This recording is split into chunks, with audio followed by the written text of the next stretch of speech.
Ghosty fam, Amy here.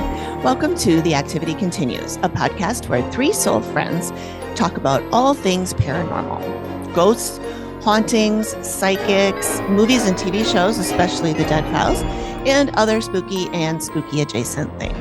We also like to interview people in the paranormal community, as well as past Dead Files clients and other interesting people. Sometimes we even tell your stories. I hope you enjoy the show. Hello.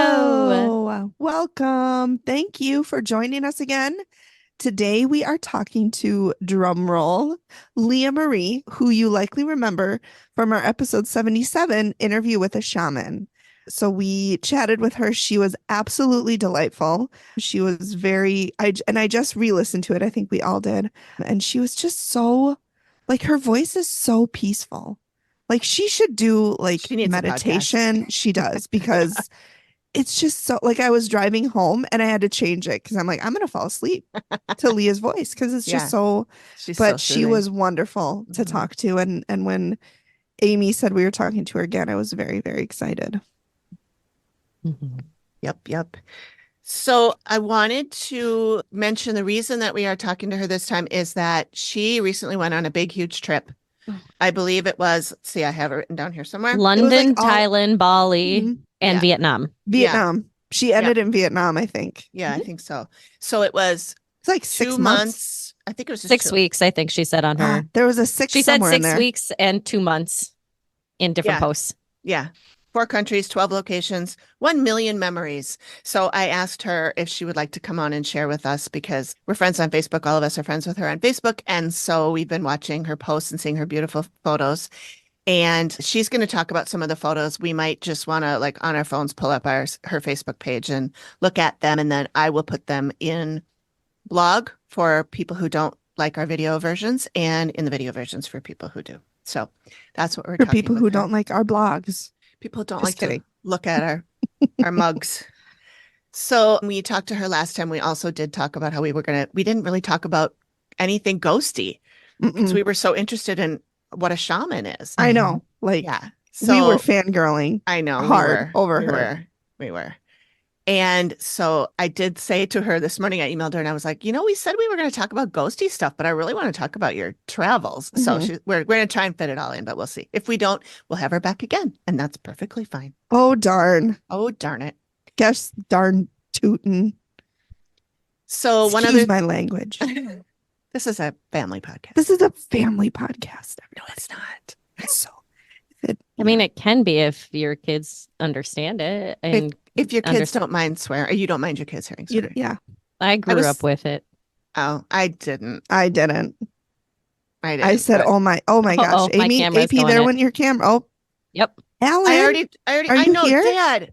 Come on. I already said not to do that. I said, don't mess with our equipment. Yeah, not with APs. No. Which reminds me. Are you trying to light your candle like practical magic? No, I was just blowing the sound. Oh, there goes AP. Yep. Oh, no. I'll probably have to send her a new camera. I'm still here. Okay. Well, but we can't see you. Amy, don't talk about her. All right. She can still hear us. Okay. Be careful. No, so this morning I see this what's that called? A hat? Yes. Yes. That's my dad's hat. And I gave it to him many years ago. And mine and Jackie's favorite picture of him is with him wearing that hat. Mm-hmm. And this morning when I had it hanging on my curtain rod and, at the edge of the curtain rod, and it was hanging up there. When I closed the curtain, it fell off, flipped around and landed on another hook on the wall. And I was like, and Greg was standing right behind me. I'm like, did you see that? Did you see that? And don't even. I didn't touch it at all. Skeptic Greg was like, it was gravity. He was like, it was that was wind. Cool. That was cool. Oh. So I decided to bring it down here and put it here so that he can be a little closer to us because. Yes. He's always welcome. And I hope he knows that. Yeah. Because one thing we talked about last week is that the handprint on my dining room table that we talked about. We have an update. Zoe said that is my dad. Zoe is our friend and patron. And yes. She said that was my dad and that he wants us to start doing Alanisms again. So we're going to have to do that. I didn't pick one for this week, but anyway. We'll have to. Well, yeah, I'll maybe just record it later or He something. was probably like, what the fuck? Why'd you stop? That was so much fun, and you stopped. Same. Ellen, just- I have no answer for you. I I really just don't. love that when you were talking about it last week, I'm like, that's your dad. It's got to be your I dad. know. Yeah, Amy's like, that's your dad. I know it's him. And I was like, oh, I don't know. I mean, maybe it's just something weird. I don't know. I mean, like, I still don't want 100% believe it, but I mean, Mm-hmm. yeah, whatever. Mhm. I mean, I do hope it's him. Mhm. But anyway, back to business. So we have a bunch of new listeners, and I want to welcome people. Yay! I know our stats like Welcome, you guys. Oh my gosh, we're so glad you found us. yes. So some of them are from the Dead Files discussion group, I believe. Mhm. At least I know at least one or two are. And then because we did the guest spot with a History Goes Bump, I'm just Diane's like, guest host. inviting ourselves into their podcast. Diane just erases us from her She's list like, in the I future. don't know what to do with these girls. Yeah. So We have them on one time and they're taking over. That one actually knows history. Yeah, exactly. So we got a bunch of new listeners from them, Mhm. and one of them became a patron, and her name is Cindy, and She's a she delight. has a story for us. Mhm. It's a shorty, so I'm going to read that one real quick, if I can find it. Real and then- quick. Real quick, like. And then we have a review from another new listener, which Mhm. Megan's going to read. Yeah. But I'll read Cindy's right now. Okay. I'll try to do a dramatic reading, but the last time I tried that, it did not go well because we were drinking champagne. Oh, that was so much fun, though. Oh my God. We need to Episode do that 100, you again. guys, if you want to listen to that. It was We need pretty to fun. do that again. We do, for sure. Except that I rearranged my office, and now the part that with three of us were sitting on is a little shorter, so we might have to sit out at the bar. Okay. Well, That's darn. Oh, darn. I know. Shoot, man. Shoot. Will our bartender be there? I don't know. Maybe No, guest if spot. he is, he'll be there groaning the entire he'll be time. like, you'll hear him He's so in the stupid. background. Ugh, you guys are so dumb. Anyway, here's Cindy's story. Okay, I have a story for you. I just listened to your episode 33, Left for Dead, about season 14, episode 3, The Seether, and I have to tell you about this. We currently live in southern Tacoma and have been house hunting. About a year ago, I was searching Redfin for locations I wanted to see, and I had the Dead Files on for company. The episode As you popped up. do. Yeah. The episode popped up, and I thought, oh, hey, I know where Graham, Washington is. That's not too far away. So I'm watching the show and I'm looking up houses for sale online when the outside of the house for the episode came up. I clicked on the next button and on Redfin, and the same house in Graham came up on top of our searches. Oh my I wasted God. I wasted You too guys, much I have time. read this. I just don't remember. Oh, really? You have? Didn't she send it in the patron? Did she send it in the chat? I told I her thought to, she but sent it in the patron chat. she might have. I asked her to, but I didn't see it show up there. She sent it to me privately. But anyway, Maybe I'm thinking. I'm sorry. Maybe I'm That's thinking okay. of something else. I'm sorry, it's okay. Cindy. that's right. I'll cut that part. So I'm watching the show and looking up houses for sale online when the outside of the house for the episode came up. I clicked on the next button on Redfin, and the same house in Graham came up on top of our searches. There's like 7 exclamation points there. That's crazy. There should be 7x. There should be 8. At least. I don't know why she stopped at 7. I don't know why she stopped at 7. Maybe Easily an she's 8 exclamation mark. going sentence. easy on the ink. 7's a great number. It multiplies into 21. So That is true. Is it a prime number? I don't know what that means. Okay. Yeah, I don't understand. yes, it's prime divisible numbers. by itself. Oh, Only by okay. itself. That is a prime Okay. number. Okay. See, That's way thank too. God we mathy have for me. AP on here I because know, right? And Okay. math is my weakest subject. not for me. No. My strongest. So she says, I wasted far too much time rewatching the episode for shots of the house and clicking through pictures on Redfin. I'm almost positive it was the same house. I'm sure it was. Mhm. I'm sure it was. So while all that's going on, I got a text from our realtor who we're working with, and she sent me listings she thought we'd like to check out, and that house was on the list. Oh my God. I responded and sent her the link to the Dead Files episode and said, no, we're going to skip that one. I had it still gone. Later that day, when my husband came home, I logged in to show him the whole thing, and the listing was on Redfin was gone, which is odd because they usually keep those up for a while, even after the house is sold Yeah. and off the market, which yes, they do. yeah, they do. Realtor told them, hey, maybe Yeah, you the should realtor was take like, that down. yeah, maybe you should wait till that, smoke clears from that one. Mhm. Additionally, in the episode, Steve talks about Fort Lewis and says you wouldn't expect the military base to be involved with the dumping ground or whatever. He clearly knows nothing because military bases are always full of crappy stuff. But that's another story. And then she says Meriwether our base Lewis. houses have always been haunted, like every time. Mhm. There's so much crime. And then she also has a skeptic husband.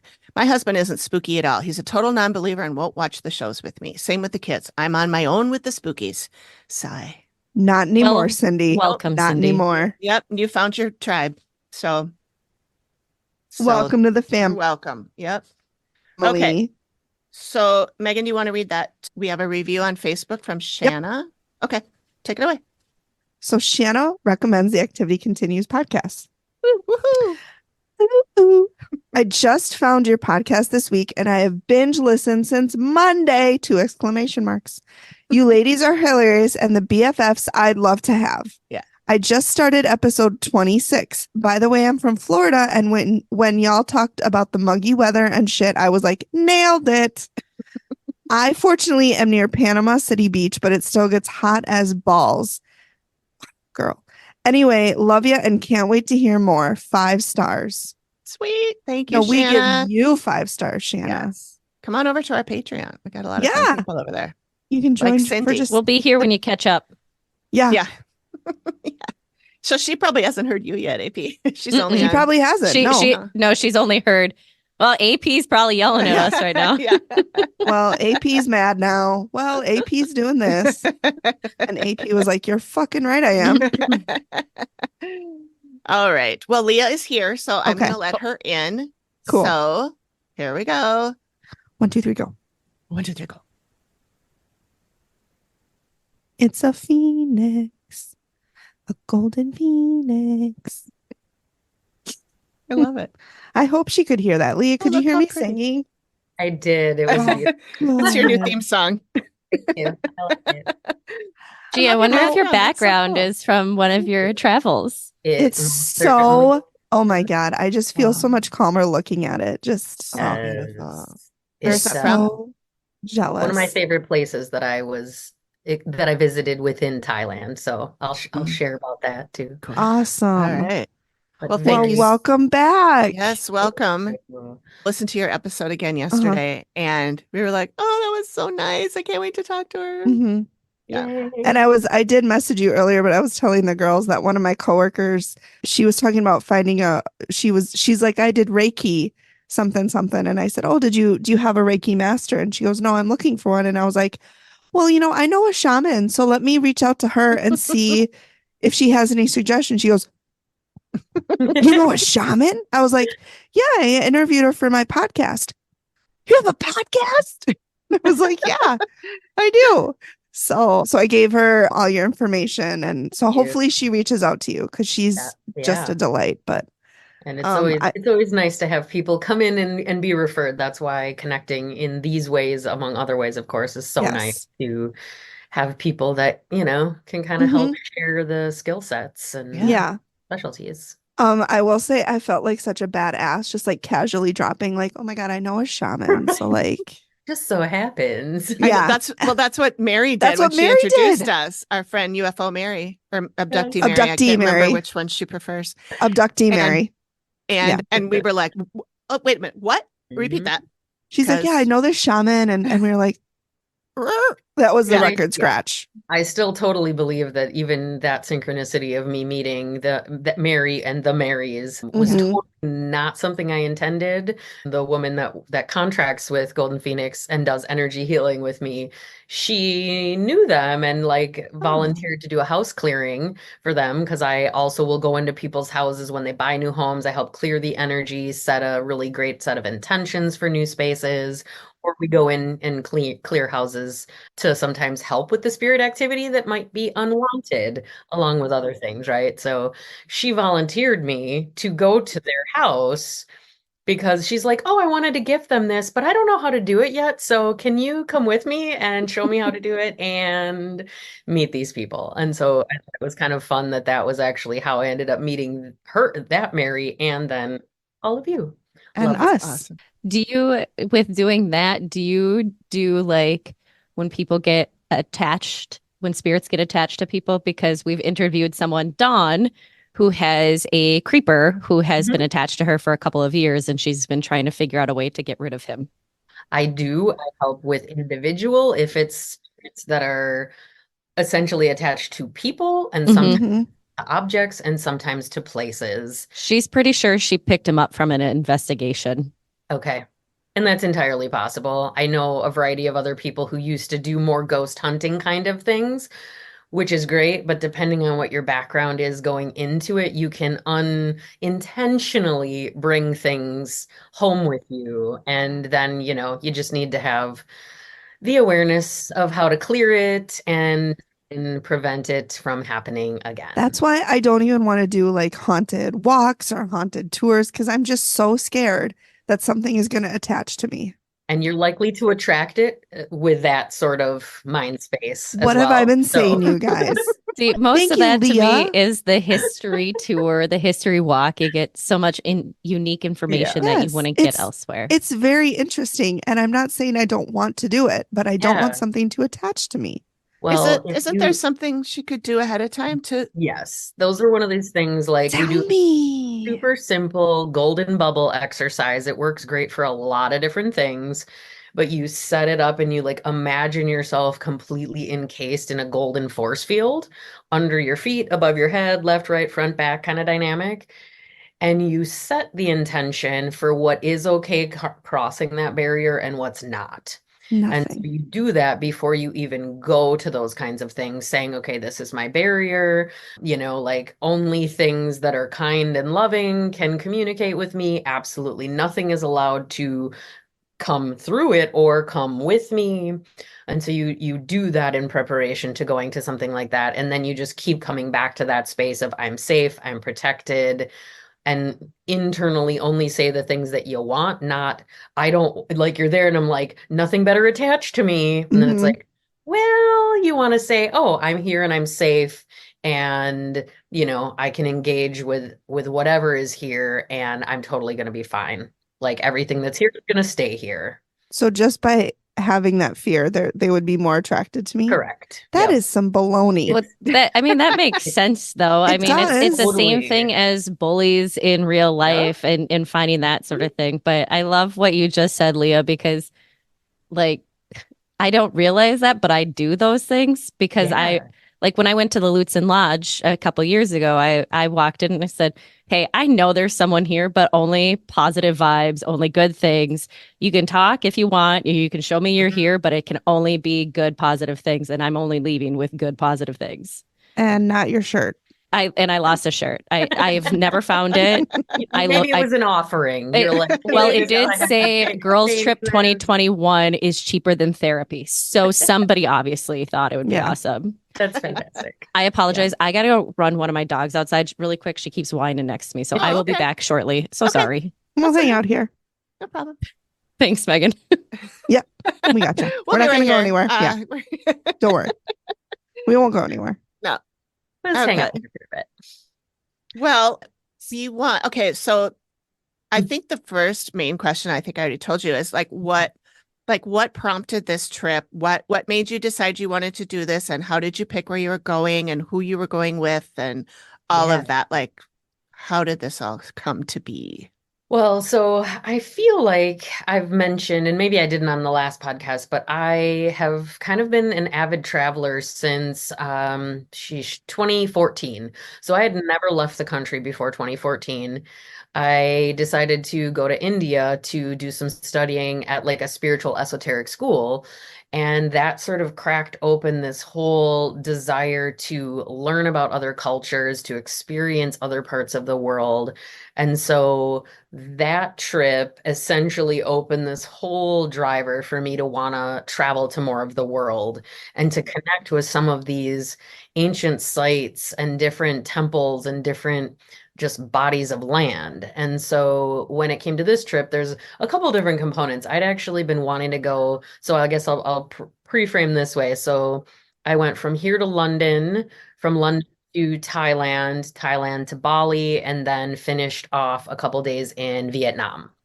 And so out of all of those places, Bali was the one I wanted to go to first. I'd actually been looking to travel there and researching it probably, oh man, almost 15 years ago. So kind of before I had ever even left the country to go to India. And so there's something about the energy of it that seemed similar to India, which is just this very like spiritually rooted, very connected, very much like you go there and it's healing just to be there. Like miraculous healing happens. And it's partly because of their rituals of daily offerings to their version of, gods and goddesses, the divine. And through that cultivation, it just is like so saturated. So I wanted to go to Bali, but then I'm like, well, it's like over 20 hours of travel from the US.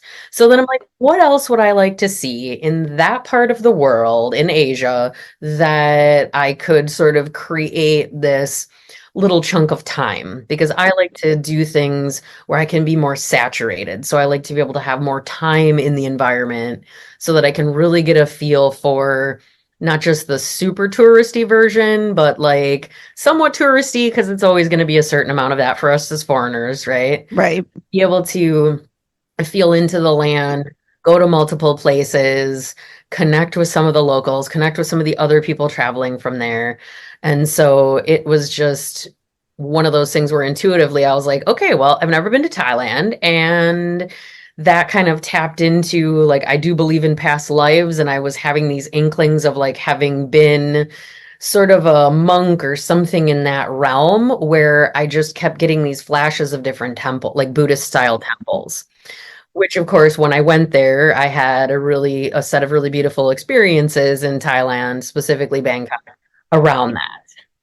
So, like, the motivation was kind of like, okay, what other places do I want to see? So, and interestingly, London ended up just being an add-on because the woman I traveled with, who is also one of my partners in business here, so I own GPH and she's contracts with me. So she and I kind of use that as a team building trip. And also, you learn a lot about people and what they are and aren't capable of when you travel. Yes, you And do. I'm so particular about who I'll bring into my business that it was kind of like the next stage of how is this going to work? What is it going to feel like? And I want to be able to explore the world with my team, any members of my team that want to do that. And so it was a great in that. And she just happened to have friends that lived in London. So we coordinated that to break up the travel time. Sure. Interesting tidbit. I start talking to my family about going to London, and I knew one of my great grandfathers is English, but I didn't know what part of England he was from. So about a week and a half before leaving, talking to my grandmother, she tells me, because it was her father was from England, that he was literally from a town just outside of where I was going to be traveling to. Wow. And so I was like, okay, well, I don't really believe in coincidences personally. Like all these things synchronize for reasons. And so then one of the friends that was there was actually born in the same town my great grandfather was born in. So it was like, okay, that is so cool. this is part of why I had to go there. And of course, loved it. Only a few days there, but quite a number of really cool experiences in all of the places, kind of collectively, but also some really specific standalone things in each. So, yeah, so it just is, I'm very passionate about travel, period. I think that it gives us insights and perspectives that we can only get when we are outside of our normal space. And whether that's Right. traveling to a different state or traveling to a different country, it gives us different layers of perspective that I feel just as a shaman, as a practitioner, as a person who's, very focused on how can we unite as people and find our commonalities and our ability to come together. It's difficult to do that if we don't understand like what other people in other places of the world are actually going through, not what our news shows us, but like what legitimately happens on the ground in those other places. And it's eye-opening for me every time. And also very like humbling and generally makes me very grateful to be living here for certain reasons. And also, just kind of is like, oh, well, I really, being born in the US affords us a lot of things that a lot of people in the world don't get, especially as it pertains to even access to other countries. We can get into almost everywhere with a US passport, and it doesn't work both ways.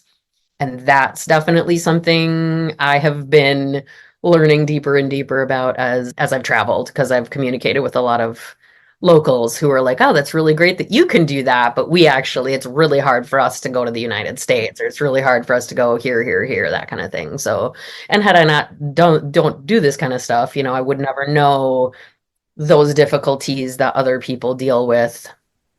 And I like to be able to come back here and share more awareness and insights with whoever's interested in hearing about it or talking about it.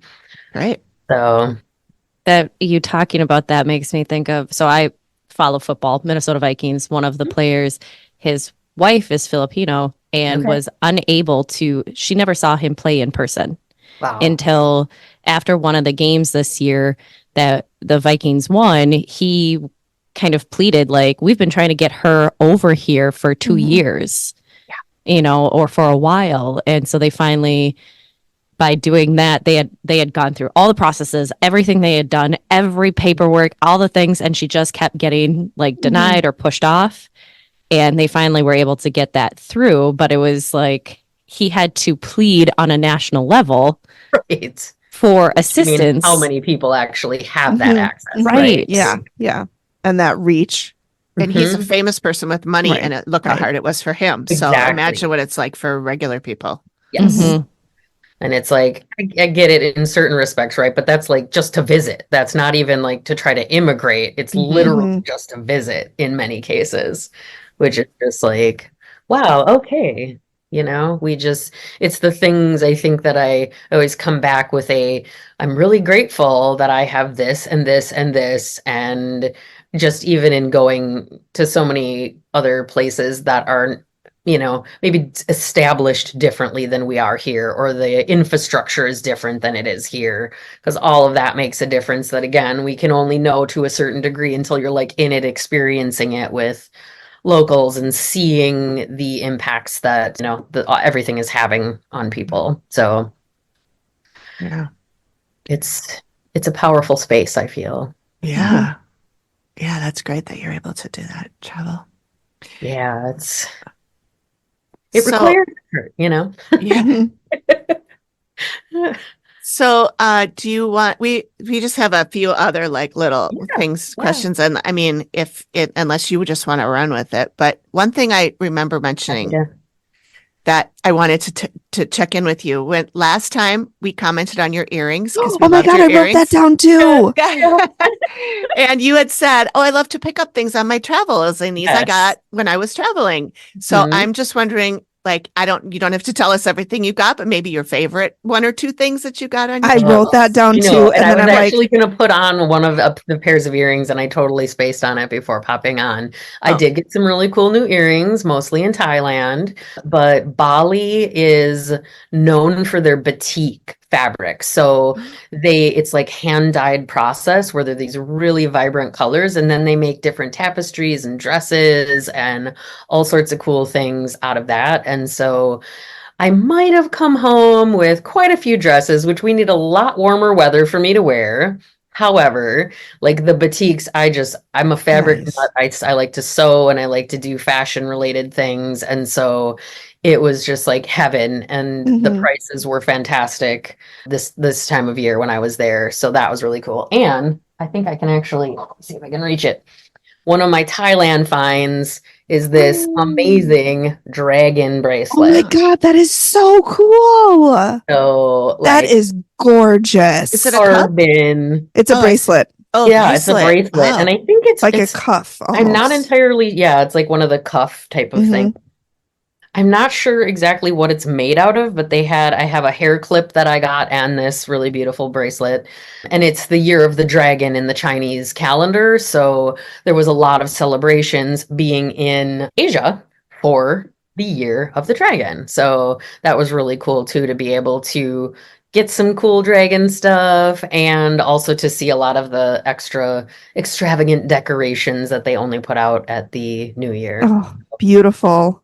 Yeah. Gosh, I'm sure it was just like once in a lifetime views of Yeah. just amazing. I'm so jealous. I can't Your- even find the words. Yeah. It just, Your Yeah. pictures on Facebook, every time I saw them, I was like, oh my God. that's I so know. beautiful. I want I to go know. there. Well, that's part of, I like to be a proponent for travel too, and to let people know, like, it's not as scary as some people think. I came from a family that didn't really do a whole lot of international travel. We kept to mostly the US as a kid. And so it was just not something we really did. And, I still have, people that I know that are kind of fearful about me going internationally, which makes sense.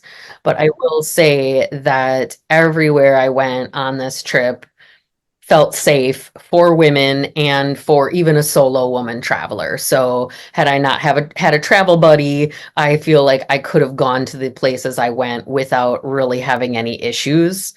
So I think that that was kind of a huge, just, nice to feel safe even when in other countries. And again, using relative common sense for what, or doing your research ahead of time. There were Yes. areas that we avoided because of their reputations, especially in Thailand, but most of the other places, it was very welcoming, it felt very safe, and very Good. beautiful on top of that. So Yeah. Great.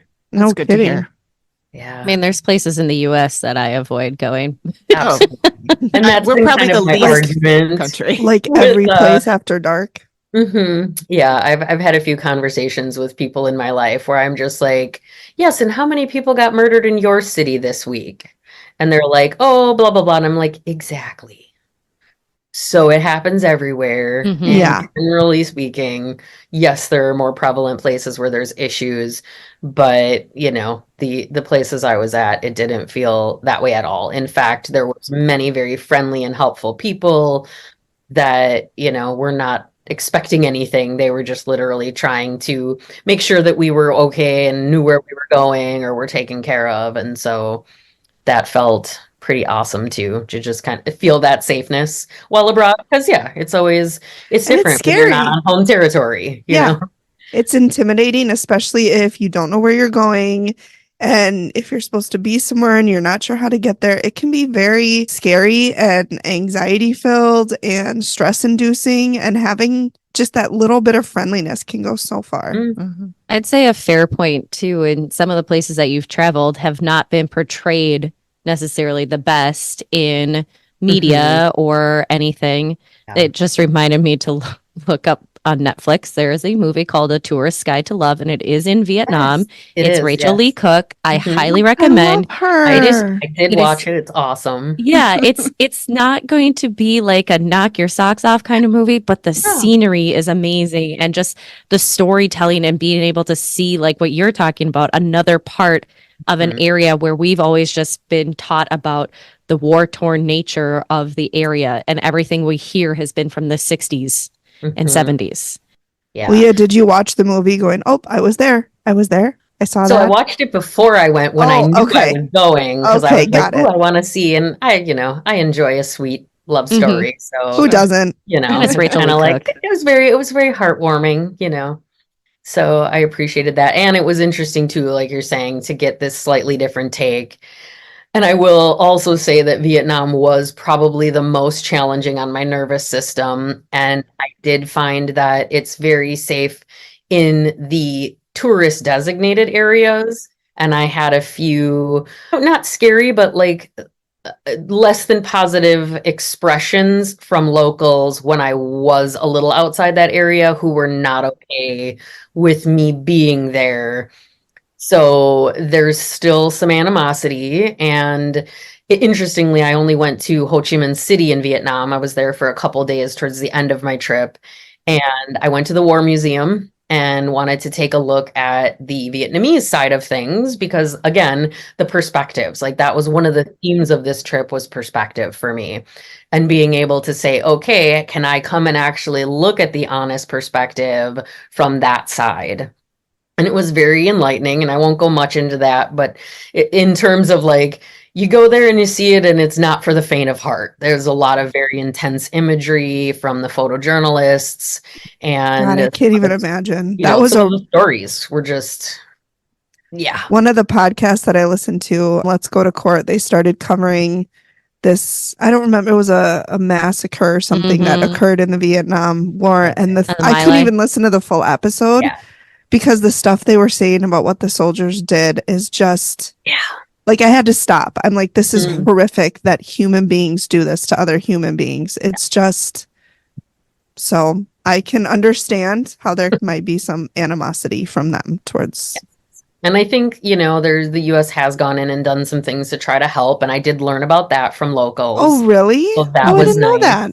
Yeah. Like the US has gone in and started to rebuild and repair different villages over the years. And so there's efforts being made. But of course, depending on who's affected, and wounds are wounds, right? So as a healer and a person who runs a healing practice, it's important to me to see those things because those are the kinds of wounds that go through generations.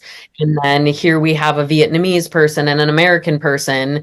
Like, I wasn't even alive when the war happened. So, like, I wasn't part of it. If it happened now, I wouldn't be supporting that, So it's that space of people still having these feelings and these wounds in them that haven't been healed until we take the time to actually look at the dynamic from all the sides. And so that's a way that I like to integrate my travel into the practice, is by seeing those types of wounds so that I can be more compassionate and speak more to that, and how we do, like, hurt people hurt other people. Yeah. Like, that is how it works. And so the importance of learning how to heal as individuals and doing that kind of stuff is profound.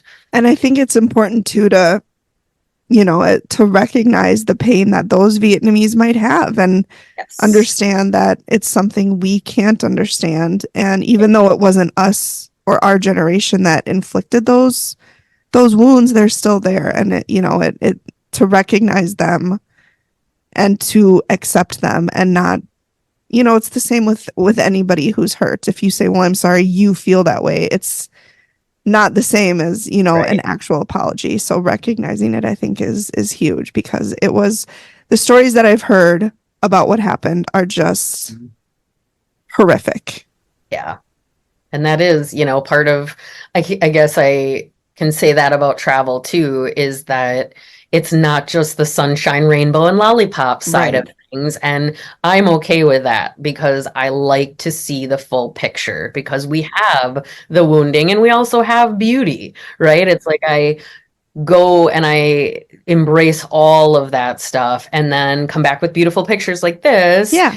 And then I also did, like in Vietnam, I took pictures of the area in town where there had been a very famous monk. I did write his name down because I was trying to remember it, who during the war, Thich Quang Duc, if I'm pronouncing that correctly. So he was a monk who was protesting for peace, and he actually lit himself on fire in the street. And a American photojournalist was there, Maxwell Brown, I think his name is, and he took photos of it and brought them back to the States. And that's actually what tipped the scale to initiate more peaceful interventions and the peaceful protests here in the US. And so his death was a catalyst for all these things. And so I did go to that spot and I took photos of his monument and his, shrine that they have there, and just to like tap into more of the facets of things, to also educate. It was like people are doing things like that to try to get peace put in place, and it doesn't always make sense with the strategies that we use, but it's like really powerful to be able to take beautiful pictures of flowers and plants, but also powerful pictures of places where history happened, and major things happened. And so Is that really famous photo of that man sitting in the street? Yep. Oh Yep. my God. Right when you started saying that, I was like, I think I've seen that picture. Yeah, I most think people everybody's have. seen I that think picture. he's Yeah. a photographer, like, that set his career, and Oh, I'm he's sure. like world renowned Yeah. for that.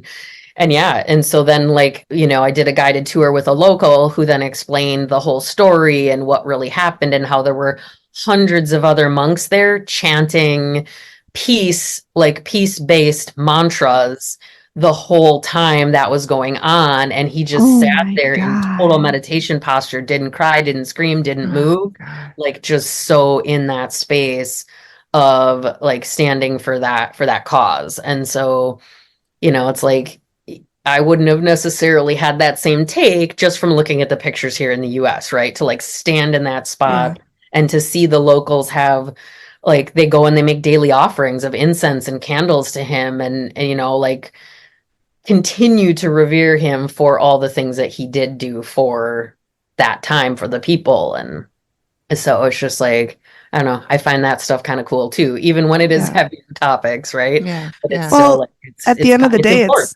it's part of history. It's, it's not necessarily a part that we want to dwell on, but it happened, and not talking about it, not remembering it isn't going to change the fact that it happened. Yeah. Yeah, so I don't know. I think it was a powerful way to end my trip, but very stark difference from Bali, because Bali is like almost everyone there it practices Balinese Hinduism, which is a little different than Hinduism in India, which I also learned. They practice in a similar way where they make daily offerings. So you go there and it's like there's just this really, really loving, welcoming, friendly energy, and everybody's putting out their little trays of offerings that have cookies and flowers and incense and little things outside of their shops every morning.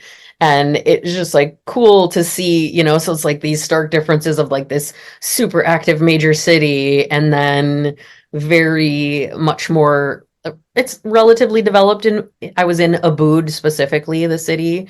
So they have shops and standard things, but much smaller scale in terms of the way that the community works and how things are done there. But really cool to see that like connection to their source creator connection. Mhm. So Wow, that's just cool. yeah, I just found like it fascinating to see the differences between the countries, but also some of the similarities in terms of how they engage with like their communities and the temples and things like that. So it's like Bali was really strict. They didn't allow foreigners in their temples without a chaperone or a guide, and you could see outside, but they have apparently had a problem with a lot of foreigners going and defacing and doing some really illicit things in the temples. Come And so that's on. another thing where I'm just like, okay, I love traveling, but there's so many foreigners that go and they don't respect No. the land and the people and the traditions. And And the so, culture exactly. and the beliefs and the history. I mean, we could go on. Yeah, That's so sad. it was just interesting because I really wanted to go in them. And so I was talking to some people and they're like, well, you can, but you need to get a chaperone and then they're going to sit and watch you the whole time. And you have to dress in the traditional Balinese, sacred clothing to go in. And I'm like, I have no problem doing all that because I go wanting to honor and respect and only go if I feel I have permission. And in that case, I just felt like I didn't feel like it was something I needed to do enough. So I'm like, I'm just going to respect that that's for them and their families. And if I go back, I'll make a local connection and I will, work to show that I respect it and earn the ability to go. But so it was interesting too, because having been in Thailand first, they have all the Buddhist temples open. Like you can just walk in off the street and some of them charge a fee, but most of them are just wide open and anybody can go in. So it was just like interesting to see that kind of difference from country to country. And I don't know if they don't have the same challenges. I wasn't able to get, an answer for that kind of thing, but it was kind of just a dynamic I didn't anticipate because I had just been like able to go into all of the spaces and it was cool. And then all of a sudden it's like, no, sorry, you can't. You can look from outside the gate. You can't actually go inside. I'm like, okay. Yeah.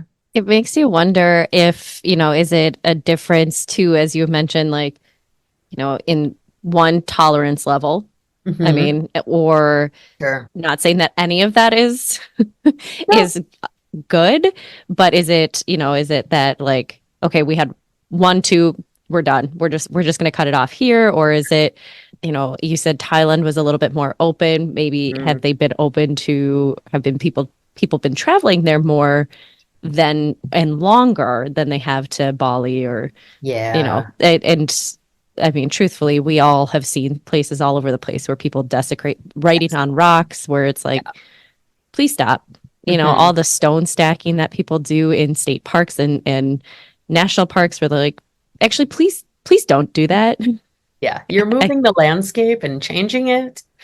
yeah, there's a lot of other things that can do that. You don't need to go and build, 20 stones high on something. Right. Yeah, it'd be interesting. I mean, I know for Bali, one of the things I thought was cool that I learned there, culturally speaking, is every family has their own temple.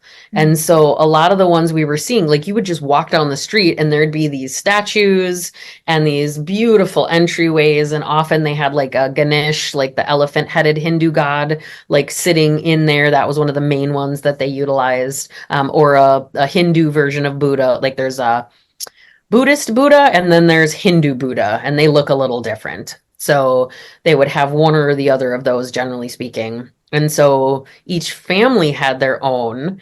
And then you have the community temple, and then you have like the city. So there's all of these different brackets. So most of the ones that I was seeing and thinking, oh, I want to go in that, they're actually private families. So like if you don't know the family, you have no right to just like, oh, I can just walk right in there. It was like, well, I don't know the family, so no. So I did think it was kind of interesting that they have that structure, and they also will, like, the tallest buildings in the town have to be the temples. No houses or other structures can be made taller. And so I thought that that was kind of fascinating too, to be able to see that their architecture is set up in such a way that town by town, that's the standard.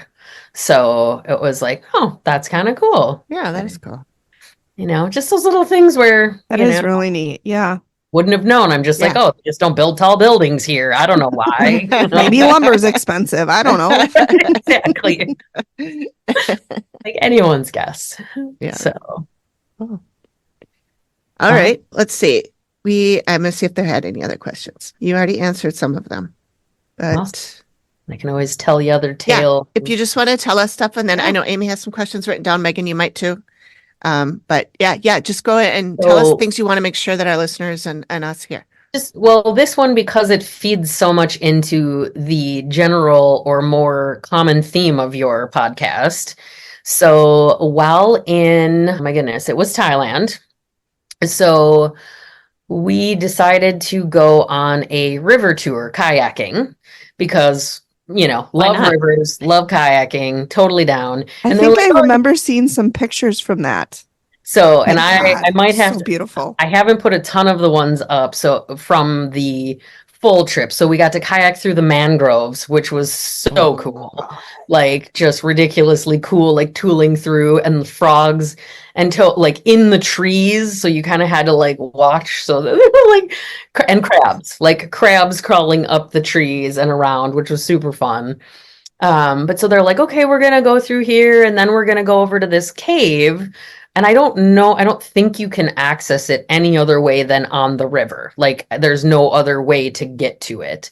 So we dock at the little dock and we get off and we go like to start looking. And then they start talking about it because there's petroglyphs from the ancient people. And then they're like, actually, and we didn't know any of this ahead of time, which is why I love this so much more. I mean, it's cool to begin with, but we didn't know this ahead of time. And they're like, okay, well, this was a cave where shamans, Thai shamans lived, and they maintained things here. And they have these, they have their drawings, their cave paintings and things on the wall. And they're like going through and they're like, yeah, and here's the phoenix. And I'm like, okay, well, obviously my business being Golden Phoenix Healing, I was just like, that's super cool. What's up with that? And then No we go kidding. a little further over and it's like, and here's drawings of aliens and their connection with some aliens in here. And It's so, Mary. I'm just like, what is happening in here right now? And so they go through and I'm like reading all the stuff on the, they've got their little placards with the information about the history of it. And it would apparently, the water level would rise. So there's a lot of them are up in a way you can't even access them anymore because the water level is so much lower than it once was. And like groupings of shamans lived in there and did practices and Wow. have, aliens and phoenixes just so happen to be on the walls. And What are the odds? it was just a very powerful and unexpected place to find when we weren't even trying. Yeah. And really cool because it just continues to stack like all the shamanic training I've done over the years. All indigenous cultures have history of communicating with extraterrestrial life forms. So to us, this is super normal because we've been talking about it for as long as we've been doing shamanic work. And so it's kind of funny because that was always such a hot button for so many people in my life. Like they could handle that I'm a medium and that I'm intuitive and all these other things. But the second I bring out the ET word, they're like, and I'm out. So You're weird. yeah, you're super weird. What? No, Sorry. you crossed my line in the sand on this one. And so I just Ghosts are fine. Aliens. not so Well, much. aliens are, I think, scarier than ghosts in a lot of ways because we don't understand. We don't know anything. Right, I think we know more about ghosts than we do aliens. And so I For think sure. that's probably why that Well, is. It's 'cause- just the fear of the unknown. Yeah, the really. spirits It being totally is. potentially people or animals or things that were here Right. before. So it's easier to grasp onto Yeah. than Mhm. something else. But I mean, come on, the universe is ever expanding. There is There's no possible way it's no just way us here. to- Yeah. life. These are it's just numbers. And if I know one thing, I know numbers. That's right. Just kidding. Megan, the mathematician. That's what they call Was me. it mathematician or magician? Or Oh. yes. Or yeah. I don't know. It's one. I don't know. One. Leah, I did write a question down Absolutely. that you sort of touched on. So I remember when you were on last time, you were talking about your gifts and, how you would like start talking to somebody and know information that you weren't supposed to know. And like, oh, I'm not supposed to know this about your grandpa. So doing your travels, I mean, how does that, I assume it's not something you can just turn off. So when you travel, do you experience it and, how do you kind of deal with it and how does it present itself to you? Yeah, that is a fantastic question through which I have a really fun little story. Oh my God, great. Yeah, so it's fantastic because I actually not that I forgot, but I wouldn't have thought to share this component with you guys We tonight. forget a lot on this podcast, so you fit right like in. one of those things, right? Yeah. So yes, so I have spirit communication happen pretty consistently other than my non-office hours, which is You mean only- they don't just recognize that at 5 you're done? No. And they're like, you got to come back tomorrow. I found that they didn't, so I had to set parameters many years ago in which I was like, we are not doing in the middle of the night shenanigans, by the way, and here's my office hours. Unless it's an absolute emergency, then please be gentle and kind about the way you wake me up when you need to communicate. So yes, so I cue me. I'm in Ubud, Bali, and I'm having a nice dinner, and sitting across from my travel partner, and next table, this woman comes and sits down, and so she's like essentially facing my direction, and the chair across from her's empty, the one that's essentially next to me. And I'm sitting here, and I just keep feeling this presence sitting in the chair with her. And I'm like, okay, cool. I feel spirits around all the time. If they don't try to get my attention, I just let them do their thing. Because if they don't need me to translate something, I'm not forcing anything, right? So the energy gets stronger and stronger. And so then I start like connecting with her energy because I'm like, something's going on here and I'm not really sure what it is yet. And I just was feeling like this sadness in her, even though she's in this beautiful country, just like this sadness. And so I'm like, okay, internally, right? I'm like, is somebody here is something going on here? And sure enough, I start hearing a yes. I need you to tell her that I'm really glad that she's taking this trip. And I'm like, okay, mind you, I do my mediumship for people that are either paying me for mediumship sessions or friends and family who have given me consent to communicate. I don't know that I have ever actually just randomly had someone's loved one come up to me at a restaurant and be like, "Hey, I need you to talk to this total stranger at the table next to you and give them this message," right? And really freak them out. Yeah. Right, exactly. I'm like, cool. So of course I sat with it for a little bit and then, I'm trying to relay this to my friend that I feel like I need to talk to this woman at the table next to us who's like super close. So it's not like I can really say a whole lot to my friend without also having this person here. And so she was like, my friend was like, okay, I'm just gonna go, like, we're good. We had paid our bill. Like, she's like, I'm just gonna go take a little stroll over here. I'll give you a minute.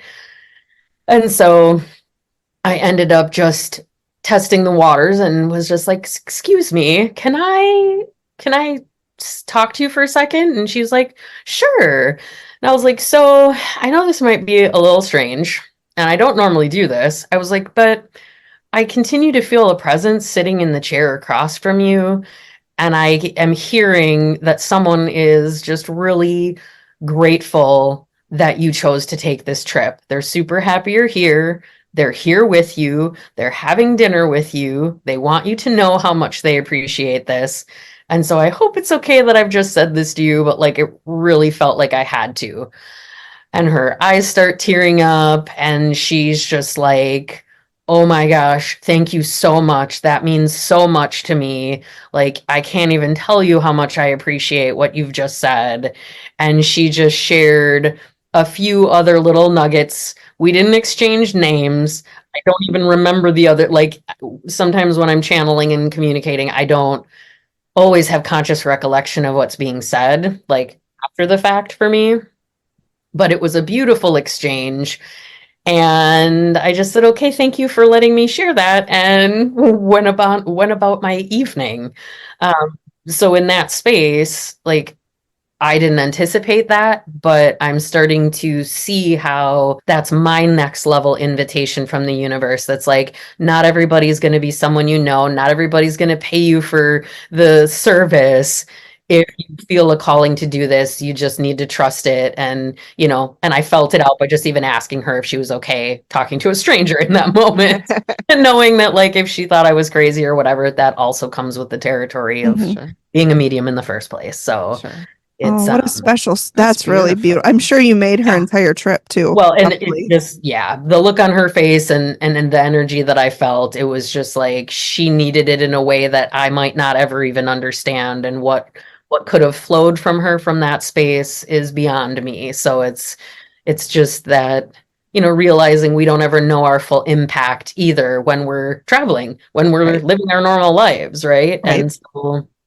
And I Yeah. know a lot of people do go to Bali for healing and for connection. And, I had some great conversations with other travelers who were there looking for healing when they had run out of options in other realms. And there's a lot of alternative healers there. And just the land itself was healing. I had like some of the most profound dreams, and dreams that helped me like get to unearthing deeper layers of things in myself. And I've had that in India as well. And I think one or two other places I've traveled where it's like the land was conspiring to give us the things that we needed in order to like step into the next stage of our own life and healing journey. So Sure. Sure. That it's plays really really well cool. into a question that I have for Yeah. you, which was, what did you learn about yourself on your journeys? Well, so High Just a many. level? nice light Just a real question easy for one. you. Real Just easy. a Yeah, light, just a like, how softball much more question. time do you have? No. For me, this particular one leveled me up for living in the present moment. Like, I practice that as a technique all the time, as a concept, right? But this was probably one of the biggest spaces where I lost track of how many times we made plans to go a certain place or do a certain thing, and then the map stopped working, or we couldn't get in for some other reason, or we ended up in a different part of town. And so it was this space where if I wasn't super present in the moment, I could have gotten angry, frustrated. There could have been fights between me and my travel buddy and like all those sorts of things, right? Where it could have gone sideways very easily. So I think the biggest thing was it helped me live in the present moment and release a greater degree of expectation for outcome and flexibility. It was like next level flexibility to be able to pivot from one change after the other. And instead of getting upset, like actually looking for what are the beautiful reasons this happened Exactly. Yeah. for me. I think, with it. and I think traveling anywhere, you have to be flexible like that, because no 100%. matter, you could be going somewhere and miss a train or a plane Right. or there could be a flood in the village that you were going to go visit. Amy. Yeah. Mhm. so happened to me. that's amazing. That sounds, That's So, really I mean, lots of fun. internal upgrades, but that, like, just that ability to just know that if you're present, no matter what's happening, I Mhm. didn't like, if I was upset at all, it was for like 5 or 10 seconds. Yeah. And then I just was like, boom, right back into the heart space. And it was like, oh, everything's cool. Cause there's like, Yeah. There's I'm a in a reason beautiful, this like, there's happened. beautiful stuff And everywhere. like, And, what, you know, I mean, your trip could have been horrible if you had not had that mentality. If you had just been totally. like, we were supposed to do this and it didn't happen, and this and it didn't happen, and it could have been completely an awful trip. But having the ability and the mindfulness to stop and be like, you know what? I'm not going to let it ruin this trip. I'm going to just take it and appreciate where I'm at right now, I think is just amazing. Yeah. And then the beauty is mapping it into quote unquote normal, I'm back in the US life, right? So I do always try, it's different when you're traveling because, of course, I was only connecting with a few clients online while I was gone. And so I was doing a minimal amount of work. So it was a different environment than what I'm normally in, right? But it's like so important, I feel, when we learn new things from these experiences to then apply them to our day-to-day life when we get back. So it isn't That's just the like tricky we part. go to this cool place and we have these fun experiences. I make this analogy with books all the time. People read all these self-help books, especially in my realm of things, and then they don't apply any of it. And then they're like, well, none of it works. And it's like, well, are you using what you learned? Mm-hmm. You And actually that's have to all do of life. something. I read a lot of Actually murder have to take mysteries. action. Yeah. Well, it's like getting medicine, not taking the medicine and being like, well, I'm still sick. Well, Or taking only half the dosage because you start to feel Mhm. better, and then 2 weeks later you're like, why don't I feel great again? Or why is my Mhm. dog still sick when Mhm. they were fine after 3 days on the medication. Yeah. Well, you So I were given stopped giving it 14 to 'em. days of Yeah. medication. Yeah. So now, Leah, too, Yeah. this again was leading into, do you make resolutions during the new year, or do you set intentions? I don't do resolutions. I set words. So I choose a word for my year. And so I'm just curious. I always find it interesting what others do, especially with going on such a Yeah. journey like that. Yeah, it's a great question. I don't really do resolutions anymore either. I just don't resonate with them. What I like to do is I close out the year with a reflection exercise. And it's something, I'm throwing this just out as a seed. It's something I have recorded in worksheets that I provide to people that are interested in that help Awesome. you like reflect on the year, the things, the challenges you had, the successes, the things that you did overcome or achieve, and then the things that you're still in process with that you want to take active actions. So I For those who can't see, AP just held up a book of notes on her phone. It's just my New Year's reflections that I wrote for this Yeah. past year. So reflection is such a huge part of the journey. I think a lot of times, and I'm notorious for this. I am just like a breakthrough, but it took me a long time to get to the place of actually pausing to reflect to see how far I'd come, to actually be like, holy cow, I broke through this and I transcended that and I updated and upgraded this. And so I feel like we need to reflect and then from that space set intentions and do it in a way that's going to support like goals that we have or things that we're trying to work towards. And then also get realistic about like, what am I going to need in order to achieve this? And actually have sort of a game plan in place. And then also be super compassionate about the fact that we're going to do our best, but we might still muck about a little bit on our way there, and that's okay too, you know? So I did set some intentions for myself, as I do for all travel. I set intentions consistently throughout the year for different things, but I set an intention just to be really open to having experiences, to being guided and led to places that would surprise me in beautiful ways, because I also reconditioning. I've had in my life a lot of less than positive surprises. So I actually neurologically have needed to change my whole belief structure around surprises so that when people are like, "Oh, I got a surprise," I don't go into like a Yeah. Terror. I You don't don't go want into that, the thank you. hey, can we talk mode? Yeah. Oh, It yeah. is, it's really true. Your brain Yeah. categorizes because it's a Yep. protectionism mode. So when we Exactly. talk about like any bias of any sort of thing, our brains, there's 11 million pieces of information that we get every minute. We Yep. consciously process 40. Yeah. So like if you think about all the senses that you have and everything that's going on, our brain has to protect us somehow, some way. So it's those negative triggers. It's like that surprise catalogs is bad. Surprise catalogs is bad. And now it's having to let the little people in the brain go, it's not always bad. What if we thought that it was going to be positive? I I really resonate with what you say, because I had to, several years ago after I left teaching, I really made a choice to focus on the positive side of things, because I got into my lowest spot of like after the way that teaching ended for me, Yeah. and everything was really rough. And I had to make a choice of, I can either keep going on the negative route and that everything is going to happen poorly, or I can choose to be positive and whatever comes this way.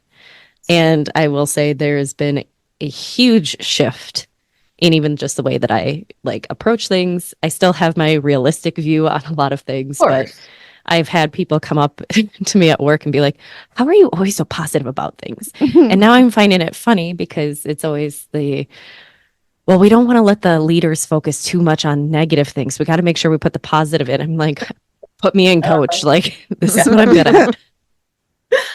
Yes. And there's so much to be said, right? It's a huge component. And I always like to also do a little add on to that, is it's not just about positive thinking, because a lot of people in like the healing and spiritual realm will just tell you to focus on the positive, but the reality is we have to address the negative and our shadow side, or our shadow wounded energy. We have to address it consciously. And we do that. We can only really do that in a healthy, connected way when we're in a positive mindset. Otherwise, we're still in the state that created that stuff in the first place. So it's that, and you take that state and you build that state, and then you can do anything you want and heal and address anything you want from that positive state. And it's a heck of a lot more fun to be around people that are more positive when they're doing it in a grounded way, like it sounds you are, versus like I've seen the faux positivity where it's like, I'm really positive in front of everybody, but then when I am angry, I won't allow myself to express my anger because I just throw a band-aid of positivity over it, right? So it's a layered thing, but it is a huge mindset shift, which, what we focus on, we get more of. Universal law. Like, yes, 100%. You get what you put out. So if you put out negativity, you're going to get negativity. I'm a firm believer in that. Yeah, it's why it's so important. Again, all of the travel and the perspectives help me have a better mindset with which to hold space for so many other things to support the community and people that I work with. So I think that it's awesome, Amy, that you're doing that too in your realm, and that you can see, like, you literally saw the shifts in your life just by something that on one level is very simple, but it probably, if I asked you how easy it was to pivot from the negative to the positive, you'd probably have all kinds of fun stories to It share was in it that was realm, a right? it was a good amount of time to shift to that to I'm now where sure. it's like, we're gonna get snow this week and next week, and everyone's like, I don't want snow, whatever. It's like, yeah, but we need the moisture, We do. We right? really do. It's in March. It's not like it's gonna be here Gonna since melt soon. January. It's Okay, gonna melt I pretty am quick. of the negative mindset in this because I don't like snow. So I'm going to be first to say that. And I It's said that in our pretty. group. It is pretty, but it's cold. And I don't like Yeah, being You know what? cold. This is a great time to just grab a blanket, grab Mm. your kiddo, cuddle up with a movie, Yeah. maybe You some don't go tomato soup and a outside, grilled you'll be cheese. fine. Don't go outside. That's It's why I gonna said be I'm stocking snowman up on building wine and snow. popcorn.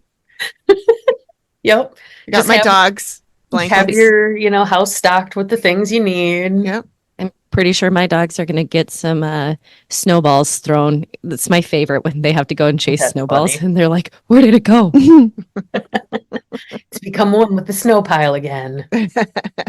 Oh, Briggs used to actually find the snowballs and bring them back, and then he'd crush them in his That's mouth. hilarious. Just drool coming down everywhere. Icy snow. Cute. Oh, so fun. Yeah. So I'll also ask, what advice do you have for anybody who's, whatever their travel plans may be, whether it's international or just down to Lanesboro or up to the Boundary Yeah. Waters? So I always encourage people to do a little research and really feel into like especially international, but like a lot of people in my community like to do nature activities and adventures. And I'm a huge proponent of educate yourself first to make sure that your skill set and your supplies are what you're going to need for the travel that you're making. And that's the same thing with other things. It's like research where you're going, check out what is going on in the society, in the government, to, just kind of test the climate of where you're going, and not the weather climate necessarily, but Mhm. the political and, safety for Americans thing. And really being able to, again, what is a person's intention for going? Because I'm so grounded in my intentions when I go, I always have a positive experience. And I've not always had great experiences in other countries. So and so generally though, going into it, like being willing to learn, 100% respect the cultures. So I always go on and I research like what are the major religions? What is the dress and the clothing that people wear? What are the expectations? If I'm going to go to temples like in Thailand, you had to have certain clothing on to get into those places. So if you want to actually go, it's so important, I feel, to honor the culture and the things that they have in place because you get so much more respected. I have gotten nothing but gotten totally taken care of, gotten to go and explore a lot of things other tourists couldn't because I did the research ahead of time and I went in knowing that like I'm a guest Mhm. that needs to be invited. And so I think in our culture we tend to think that we can just go and do whatever wherever, which is what it is, right? But that doesn't translate in a lot of other cultures where there's different religious beliefs and clothing expectations and stuff like that. So I just think educating ourselves ahead of time is powerful, and then setting your own intentions for what you want to get out of the travel, and being able to, also discern who you're traveling with. And if you're going local, that's one thing. If you're traveling 20 some hours across the world, you probably want to make sure you're doing it with someone who you've spent a fair amount of time with ahead of the curve. So, As I Right. told my parents as they get ready to go to Switzerland next year, I can't afford to fly their bodies back, so they need to get along. Mhm. And then Yeah. my mom just looked at me and goes, well, actually you could. So there's that. And then you're like, not the point, Mom. right? It's like, I don't want to have to. Sarcasm runs rampant in our family. Second language. That's awesome. Yeah. So I think those No, are probably those are the key things is just to having, I guess, and I say that with the frame, if you want to have the most like broad experience and be able to access more of the places and get people that are willing to communicate. Like I had locals that were sharing their personal stories from their lives with me because of how I show up and respect them and their culture. And I don't go in there flailing around that I'm a tourist and therefore I should get to do whatever I want. I go in like I'm going into someone's home and I'm respecting that this is their home. And so It's I think that amazing that's how much the biggest respect thing. gets you. I mean, Huge. it's such an easy thing to do, but it goes so far in Yeah. in And it's- everything. Even here in America and respecting people. It's just like how it's so easy. Like it's such an easy And- thing to do. And that's such a big piece too with the education and respect is you're not gonna know everything. No. No. And you're probably gonna get it wrong at some point. Or Yep. you're gonna have egg on your face at some point. Mhm. But you just kinda, well, thank you for Yep. informing me. Yes. Thank you for letting I me know. didn't know. I And now appreciate you've learned it. something. You know, Yeah. as much as I'm a dog person going to Amsterdam and Scotland and there's dogs all over the place, you can't just go run up to them and pet them. That's You want sad. to. But Well, yeah. and you shouldn't in America either. You, No. you should be talking to their owners. Permission. Right. We sometimes forget there's a human attached to the animals we see on the street that we want to. Sometimes Because I I only don't want to talk to the dog. want the human to be attached to the Yeah. animal. I'm more interested in Sometimes the there dog. is no human either. That was something. So in Thailand, I was in Mhm. southern Thailand in this town called Krabi, and one of the beaches that we went to, they had like I think they were technically a pack or two packs merged of wild Mhm. dogs. Yep. And so it was interesting to see how some people responded to those dogs. Oh, they need this. Oh, they need that. And as a shaman and someone who like knows knows nature and the cycle and the way things work, I'm like, no, they're a pack. If you watch them, you can see how they're working all their things. They're totally cool. You shouldn't actually feed them because that makes it harder for them to survive in the wild and like all these other things.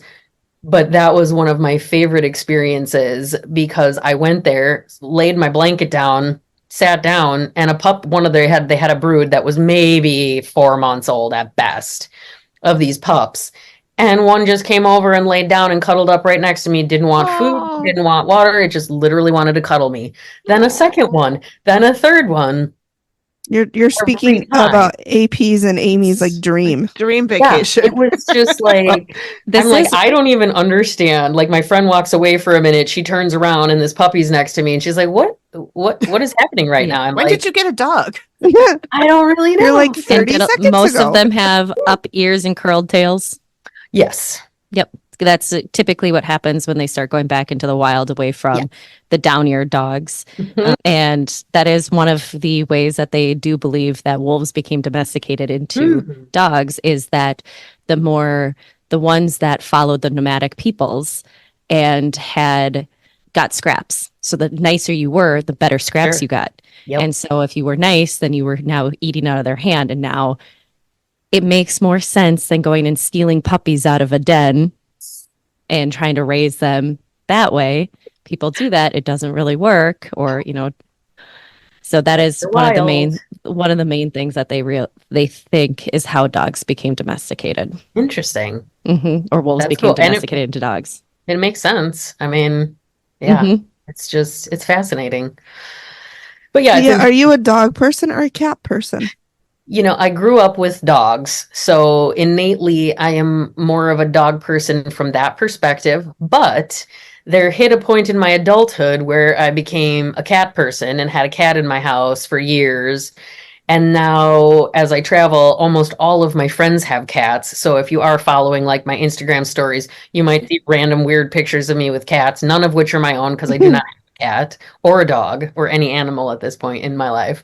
But they just come to me from different places, and it happened in the Mhm. wild too. Dogs were coming up to me, cats, monkeys. Well, if you Bali. ever need So- some puppy love, we can hit up a patio. I love it. Yeah. Yeah. And that's just it. It's like I have friends that have them, and so I'm an equal snuggle opportunist when it comes to if I get my cuddles from kitties or my cuddles from dogs, I'm good with the Cuddle's fur. a cuddle. I Yeah. go with I'm a dog person, but I might be a cat at heart where I'd like to just knock things off the Mhm. countertops and like Yes. Yeah. I mean, when it hiss at comes to people. the differences, they are so much more their own beings than Mhm. dogs in Yes. terms of we do what we want and we really don't care how you feel about it. Yeah. So I have a certain respect for that, like Yeah. They're just very Fuck you autonomous attitude. little beings. Yeah. Yes. Exactly. Like Cats are Megan's cat assholes. last week that just kept walking in between. That cat just kept going back and forth. He's such a douche. Like literally right now, my door has to be cracked because there are a few cats that I'm cohabitating with in the place that I'm staying now. And so if I had the door closed, would be scratching the whole time. And them decided they needed to be in here when I hopped on with you guys. So it's like, okay, cool. We're just going to be flexible and know that this is just how it works. We share our space. Every time I turn my head, I'm looking for one of my dogs. They're at my feet or whining to go outside. But that one, Talon, she will pee if I don't. She'll just be like, well, you can hold it. But she will just be like, I told you I had to go. Yeah. Also, you don't share the space with the cats. You're in their space right now. Yes. That's how cats are. They share it with you, is what they say. They're granting you access to their space. It's why, I work in harmony with them. So we can have a peaceful coexistence in which nobody needs to, destroy anyone's anything. Right. My sister's one of her cats likes to retrieve socks. Oh. And she'll run down the stairs chirping to bring you her sock. And then she runs away. You're just like, okay, cool. That's fun. That's her kill when she's inside to bring you, because you're a bad hunter, so you need to be fed. Yeah, by socks. I'd rather have socks than dead carcasses. I know. That's the other cat. They used to bring me those all the time. Yeah. There's, Was that Charlie? It's just weird. Charlie, Laszlo. Yeah, I've had a few. Titus does that. Of course, it's the boy cats. It's their jam. They want to offer you a gift that they don't know that you don't want to eat, Yeah. I don't really want that. They look down and they think that you're starving because you haven't made a kill yourself. To which I say to Marshy, look at my body. Do I look starving to you? And then he says, you know what? You're right. And then he takes the bird away and he's like, you don't need the bird. I'll just have this myself. You don't. I'm going to eat this. You just have a salad. Yeah. So wait a minute. Else do we have time for a ghost story? I mean, I know you already told us one, or at least a spiritual connection, but yeah. Let me feel it. Doesn't have to be about your trip. It just no. Yeah, I didn't necessarily have any additional ghost stories, but I guess I could share. This is sort of an interesting nugget of ghost-esque stories that's related to me and the London aspect. So, and also travel. So it is a tie into that too, without necessarily trying. Perfect. But so a couple years ago, I had headed to Mexico for a while, and when I was preparing for the trip, I was in my car driving one day and looked over my shoulder, over my right shoulder to check my blind spot because I don't have one of those little side camera things on the car at the time. And I look over and I'm had a double take because I saw someone sitting in my back seat. And I'm like, excuse me, what? And it wasn't that I had anything even on the seat. It was I saw this large, very Mexican pattern colored big skirt. And I was double took and then sat with it. And I was like, okay, cool. Who's in the back seat? And I heard my great grandmother's name, Consuela. And so I never met her. She passed away when my grandmother was very young, but she was Mexican, of Mexican descent. And she just so happened to appear in the car as I'm preparing to leave, because at that point I was moving to Mexico for an indefinite period of time. And so I'm like, okay, well, this is interesting that she's showing up, and I hadn't really had much of a relationship or connection with her. So I was like, okay, in prep for the trip, thinking this is kind of cool. And so I get down to Mexico and I am out to dinner with my friend who was living there that was introducing me to some of her friends. And we're sitting at the table having dinner and I'm meeting this new person that's across the table from me. And she's chatting with me about things. And then all of a sudden, so we're inside a restaurant.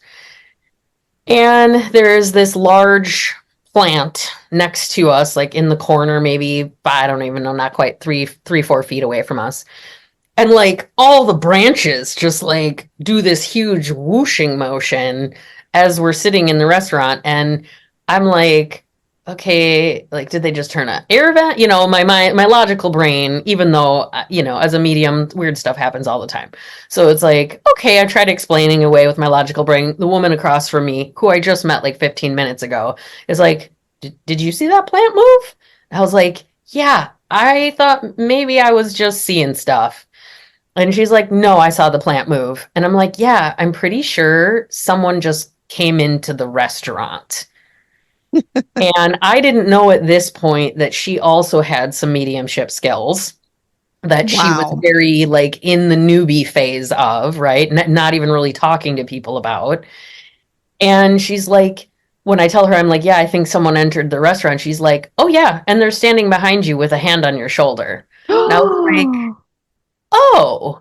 And so then I check in and I'm like feeling into it. And normally I'll get a name or I'll get some kind of like distinction so that it's like here's an analogy for me to know that who it is.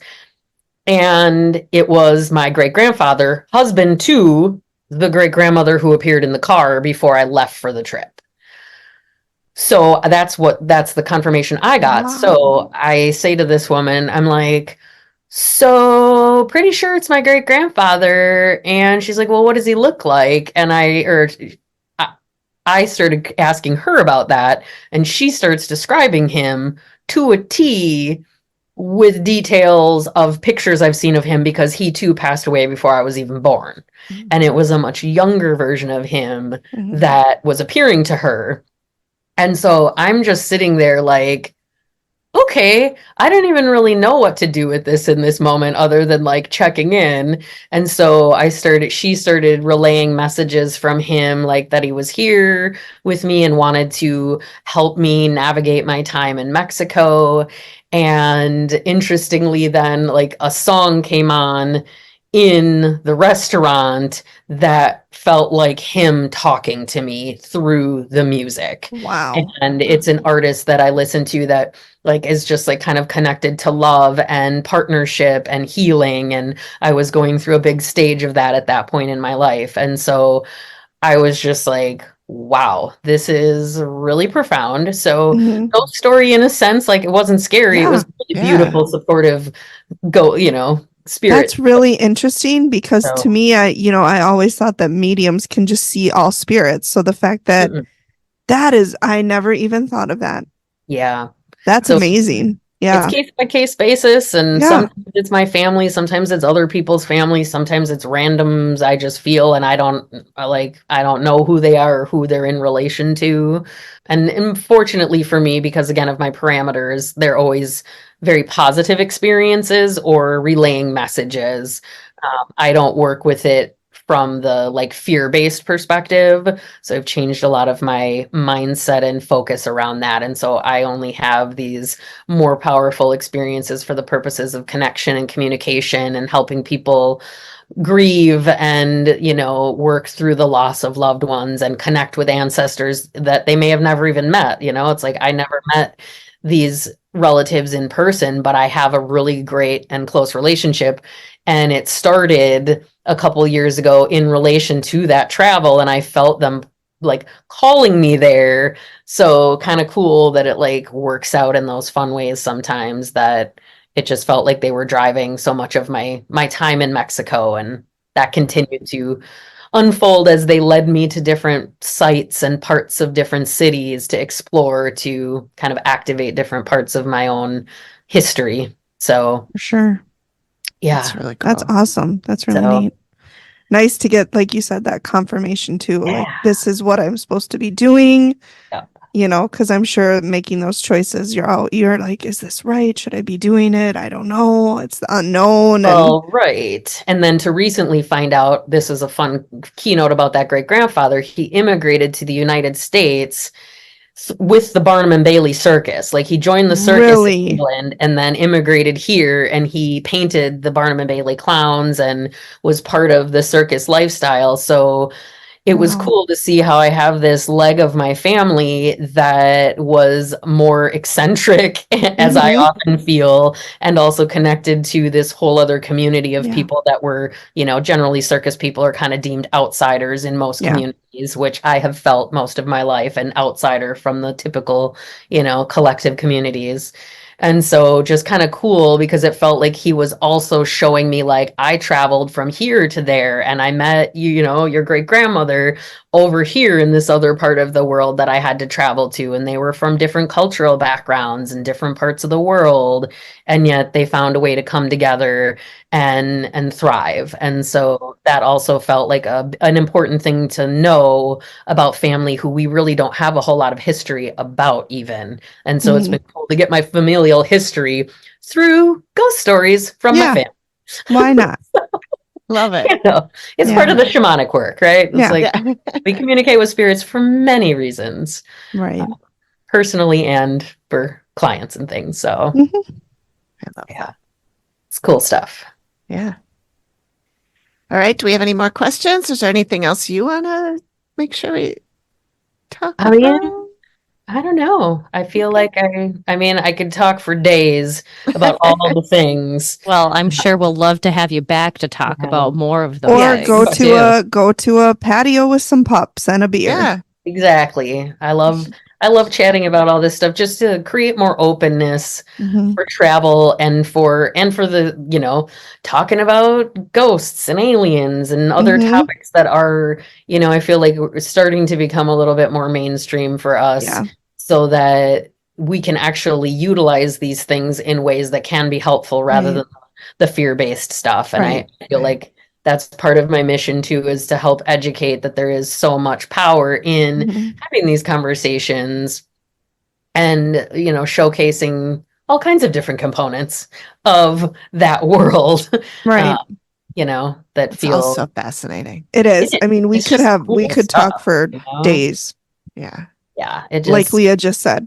I mean, It's Wow. yeah. If I We sat down will. and went through every little alignment, there was like in London, we're walking the streets one day, just had some hours to explore.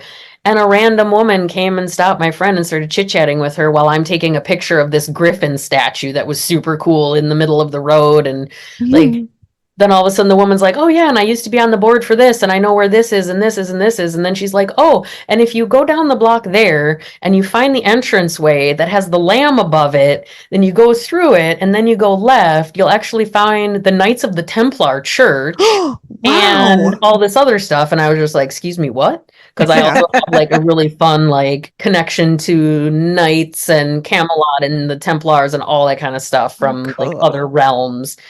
And so it wasn't on our radar, didn't know it was there. She just literally Mhm. stopped us to have a conversation with us to tell us where it was. And then we turned around and she was gone. Like poofski. And it Wow. was like, Oopsie. what just happened? And so of That's course we turned amazing. around and went back down the street and Right. found I mean, found what are you supposed to do? Not do that? exactly. Yeah. And it was super cool, neat little place with all this history in it. And again, just like going with the flow, right? We thought we were going to go to St. Paul's Cathedral and then got there and it was like we didn't have enough time to do the whole thing. So it's like, okay, we could have rushed that, but we said, never mind, we'll just be flexible and we'll walk Yep. down this block. And then we There you meet go. this random magical person who directs us into there's no way you would have found it from Right. the street if you didn't know what you were looking for. And even knowing what we were looking for, it was still like, are we going in the right direction? Is it a right or Like, a left at the lamb? right. It was like we went down the walkway and then the other walkway and down the tunnel and now we're over here and And then yeah, you start so- going, did we get just led into a trap? Is this Yeah. a trap? Or Are we getting mugged? Yeah, and we did have an experience in Liam Bangkok Neeson? where we ended up getting on a little tuk-tuk ride and going to someone's shop, which was not what we had intended to do. And then once we got there and realized they were taking us somewhere that wasn't where we wanted to go, I was just like, and here's the money for that, and we're leaving. And Mhm. it's just so even that when you like do get looped into weird things that you like lack of communication because of language barrier and that Yeah. kind of thing. it's just like being able to pivot and say, I don't care what this person thinks. If I just pay them and get off and Yeah. leave, like Right. that's not my concern. Right. Right. If I don't want to be here, I'm not going to be here. Right. Right. Like my favorite murder says, fuck Yeah. Fuck politeness. politeness. You don't owe anybody. 100% in those situations. Yes. Yeah. I mean, I was as polite as one could be. Right. Well, I mean, you're I'm not going to like, I'm kick not going him to and then- continue yeah. this ride. Like, Right. Yeah. thank you and no thank you.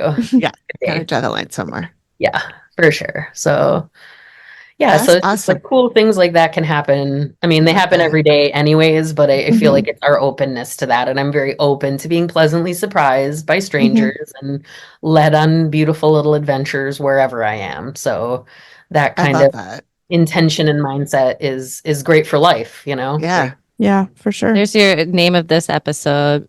Pleasantly surprised. I love it. Be open to be pleasantly surprised. Yep. I Yes. love that. That's great. All Um, right. Well, with that, I guess we should wrap up. So thank you so much Thank you so much. for joining us Very again. welcome. Yes, Lovely. thank you. Always so fun to Appreciate talk it. to you. Really, Yeah. really appreciate your time. Thank you. Thank you guys as well for inviting me and Of holding a course. You're lovely always space welcome. for it. So Yeah. yeah, I'll let you know. I'll try to. I have many fun, weird other stories that I'm sure would be Good. relevant to share. So I'll give it some thought Yeah, Okay. and be in touch with you on that Yeah. realm. for sure. Like, Definitely. okay, do we want super weird or moderately We weird? can have super weird like on super a weird. patio too. I mean, Yeah, I mean, I can always listen, give you like the Cliff Notes versions, and then if you want it more in depth, There you go. we're Yeah. in the same city. There's tons Yeah. of We should breweries. I have a little know. meeting and we can discuss what we're going to do I like next it. time. Wesley will Wink. wear his bow tie even. I do have a soft spot for animals with bow ties. He's my healer dog. He's a Okay. black lab, but he's the one who got me through losing my first one. So Mm. Yeah, and the labs that are my first was a lab mix, and she will forever have a very big place in my heart, which is part of why I don't even like if I ever have other animals, it's going to be because other people in my life bring them into Mhm. my life, because that's kind of the only way I've gotten all the rest of them. It's been like a friend or a partner has had one, and so then they've become part of my life. Because yeah, it's like a family member, you Yep. know? Yeah. Mhm. It I is. say they Sure. always your heart always hurts so much because they actually take a piece of it when they go. So there's a scar there that has to heal over, but it's nothing ever Gone. replaces Yep. them. Yeah. They're just helping to heal that spot. So by the time we all leave, those of us who have many animals in our life have a heart full of scars. Yeah. And lots of love too. That's Mhm. I do feel I actually have some fun spirit stories with animals too, because Ooh. a lot of my former animals still communicate with me now, either spirit or through other animals. Mhm. And so that's something that I have noticed the more I've cultivated the connection of like they're not gone, they're just taking on a different form in Mhm. terms of how they're communicating with Oh, us. Leah, we have to talk. Mm. So, Yeah. Oh, I yeah, love we that. do. Okay, that's definitely a Yeah. topic for let's another find a time. time when we can connect Yeah, for for sure. leisure and just see where Yeah. it takes us. Yeah, Yep. perfect. Okay. Yeah. Oh, Awesome. again, All right, thank well, you so thank much you for so making much. time Thank for you us so much, today. Leah. We will talk Anytime, again guys. soon. Yeah. Sounds good. Bye-bye. Thank you. Take Bye. care. Oh, that was amazing. Yeah. She's It the was. best. I could The just listen to her best. talk for I hours. know. I'm going with what I said before. I feel like we were meant to be friends. Yes. Mhm. Yeah. All right. Well, thank you everyone for joining us.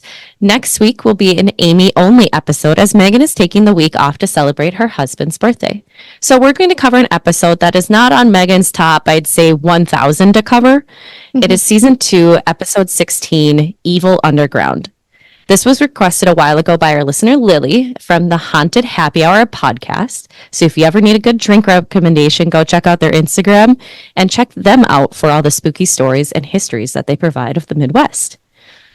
I will say that this episode is on the heavy side as it does deal with child death that it's at the time of the story, not in history. So just want to pre-warn anyone planning to watch ahead of next week. And if any of you know Megan at all, we think we can understand why she may not want to cover this one, having a heart of gold and being a mama bear. Being respectful of Megan, we're choosing to do this while she's off celebrating with her family. But we do love getting the listener recommendations, even if they are heavy episodes or we wait on them. If you are interested in submitting an episode for us to cover, please send those thoughts to theactivitycontinues@gmail.com. Again, it's going to be season 2, episode 16, Evil Underground, that came out over 10 years ago. It'll be 11 years ago, April 12th, 2013. We're so old. So we'll see you next time. Thanks, everybody. you. Bye. Bye.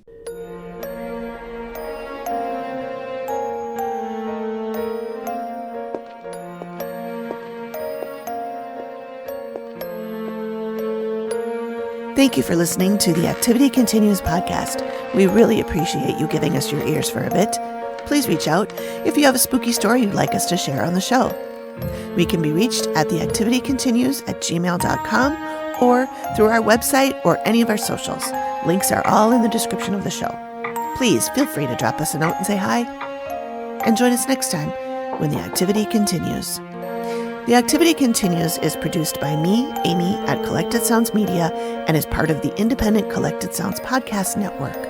We are also proud members of the Boo Pod network of super cool podcasts. Nailed it.